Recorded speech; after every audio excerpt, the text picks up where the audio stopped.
ዩኬ ጥገኝነት ፖሊሲ ሊቀር ነው። ወደ ብሪታንያ መድረስ ከዚህ በኋላ ቀላል አይሆንም። እምቢ ብላችሁ ከመጣችሁ ግን የሁለት ሀገር ስደተኛ አረጋችኋለሁ እያለች ነው። አንድም ከመጣችሁበት ሀገር፣ አንድም ከእንግሊዝ ሀገር። በተቃራኒው ዩኬ ለጥገኝነት ጠያቂዎች አዲስ በር እየከፈተች ነው። ተልባ በጥባጭ እያለች ጎመን ቀንጣሽን ምች መታት። ከአሜሪካ ጥቃት በኋላ ኢራን ጦርነቱን አሰፋች። ባህሬንና ኩዌትን በሚሳኤል መታች። የሰላም ድርድሩም ሊፈርስ ነው።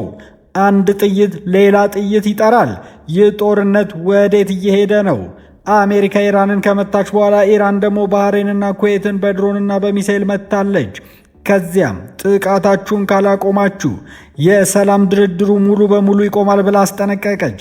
ይህ የቀጣዩ ትልቅ የመካከለኛው ምስራቅ ጦርነት መጀመሪያ ነው ወይስ አሁንም የድርድር በር ክፍት እንደሆነ ነው? ዓለምን የሚያናውጥ አዲስ ማስጠንቀቂያ። ኢራን በሆርሙዝ ወሽመጥ ጣልቃ ትግባለች። ኢራን ዛሬ ያስተላለፈችው አጭር ግን ከባድ መልእክት፣ በሆርሙዝ ወሽመጥ ጉዳይ ማንኛውም የውጭ ኃይል ጣልቃ ቢገባ ውጥረቱ ይባባሳል። ይህ ማስጠንቀቂያ ከኢራን ለአሜሪካ ብቻ አይደለም፣ ለዓለም የተላለፈ መልእክት እንጂ። እንግሊዝ ድንበሯን ለስደተኞች እየዘጋች ሳለ ለሌሎች ደግሞ አዲስ በር እየከፈተች ነው። ታዲያ ይህ እንዴት ሊሆን ቻለ? ዩናይትድ ኪንግደም በጥገኝነት ፖሊሲዋ ላይ አዲስ ለውጥ ልታመጣ ነው። ይህ ለሺዎች የስደት ጠያቂዎች አዲስ ተስፋም አዲስ ፈተናም ሊሆን ይችላል። ሰዎች ከጦርነት፣ ከስደት፣ ከረሃብ፣ ከፖለቲካ ጭቆና ለማምለጥ ሺዎች ኪሎ ሜትሮችን ይጓዛሉ። አንዳንዶች ጀልባ ይሳፈራሉ፣ አንዳንዶች በዱር ያልፋሉ፣ አንዳንዶች ደግሞ ሕይወታቸውን ለአደጋ ያጋልጣሉ። እነዚህ ሁሉ የሚደረጉት ደህና ቦታ ለመድረስ በሚል ተስፋ ነው። አሁን ግን ብሪታንያ እንዲህ ብላለች፣ አደገኛ መንገዶችን አትጠቀሙ፣ ሕጋዊና ደህንነቱ የተጠበቀ መንገድ እንፈጥራለን። ይህ ግን በሁለቱ ዘንድ ተመሳሳይ አስተያየት አላገኘም። አንዳንዶች ሰዎችን ከአደገኛ ጉዞ ያድናል ይላሉ፣ ሌሎች ደግሞ ማን እንደሚመረጥ ማን ይወስናል በማለት ጥያቄ ያነሳሉ። የዩናይትድ ኪንግደም መንግስት በዚህ ዓመት መጨረሻ የተወሰነ ቁጥር ያለው ሕጋዊ ደህንነቱ የተጠበቀ ጥገኝነት መግቢያ መንገድ ሊጀምር ነው። በዚህ ስነ ስርዓት ዩኒቨርሲቲዎች፣ የማህበረሰብ ተቋማት፣ ድርጅቶችና የስራ ቀጣሪዎች የተወሰኑ ስደተኞችን ስፖንሰር በማድረግ ወደ ብሪታንያ እንዲገቡ ማገዝ ይችላሉ። የዩኬ መንግስት የአሰራር በካናዳ የሚሰራውን ሞዴል የተከተለ መሆኑን ገልጿል። በተመሳሳይ ጊዜ ህገወጥ መግቢያን ለመቀነስና የጥገኝነት ህጎችን የበለጠ ለማጥበቅ ሌሎች ለውጦችን እየተዘጋጁ መሆናቸውን ገልጿል።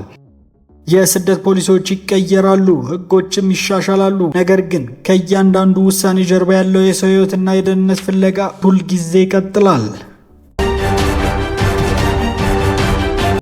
ጦርነቱ በሁለት ሀገሮች በአሜሪካና በኢራን መካከል ብቻ ነበር። ዛሬ ግን አንድ ጥቃት በሶስተኛ ሀገር ይመልሳል፣ ሌላኛው በአራተኛ ሀገር ይቀጥላል። ይህም ጦርነቱ ድንበር እያጣ መሄዱን ያሳያል። ከቀናት በፊት የአሜሪካ ጦር በኢራን ወታደራዊ ኃይል ኢላማዎችን መታ። ኢራንም መልስ ይሆናል ብላ የገባችውን ቃል በእጥፍ ተግባራዊ ያደረገች። ነገር ግን መልሱ በቀጥታ በአሜሪካ ላይ ሳይሆን የአሜሪካ ጦር ሰፈሮች በሚገኙበት ባህሬንና ኩዌት ላይ ደረሰ። አሶሺየትድ ፕሬስ እንደዘገበው ኢራን ባህሬንና ኩዌትን በድሮንና በሚሳኤል ማጥቃቷን አረጋግጣለች። የኢራን አብዮታዊ ዘብ ኃይል ጥቃቱ ለአሜሪካ የአየር ድብደባ ምላሽ መሆኑን ገልጿል። ኩዌት በበኩሏ በአሜሪካ የተነሳ ይህ ሁሉ ጠባሳ እያለች የአየር መከላከያ የተወሰኑ ሚሳኤሎችና ድሮኖችን ማጥፋቱን ገልጻለች። ባህሬንም ደግሞ በአሜሪካ የተነሳ ይህ ሁሉ ጠባሳ እያለ በመኖሪያ ሕንፃ ላይ ጉዳት መድረሱን ቢያረጋግጥም የሰው ሕይወት መጥፋቱን አልዘገበም። በተመሳሳይ ጊዜ ኢራን ዋሽንግተንን አንቺው ታመጪው አንቺው ታሮጩ ማለቷን ተከትላ ጥቃቷን ካላቆመች ጦርነቱን ለማቆም የሚደረገው ድርድር ሙሉ በሙሉ ይቆማል በማለት አስጠንቅቃለች። ባለሙያዎች እንደሚሉት ይህ ግጭት በሆርሙዝ ወሽመጥ የሚደረገውን የነዳጅ ትራንስፖርት፣ የዓለም ኢኮኖሚንና የክልሉን ደህንነት የበለጠ ሊያወሳስበው ይችላል።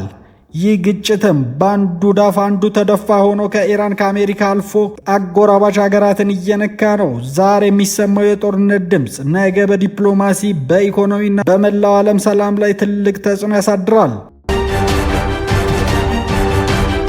ሆርሙዝ ወሽመጥ በካርታ ላይ ትንሽ ይመስላል፣ ግን በዚህ ትንሽ መስመር በየቀኑ የዓለም የነዳጅ ንግድ ትልቅ ክፍል ያልፋል። ስለዚህ በዚህ ቦታ የሚነሳ አንድ ግጭት ከመካከለኛው ምስራቅ አልፎ ወደ አውሮፓ፣ ወደ እስያ እስከ አፍሪካም ይደርሳል።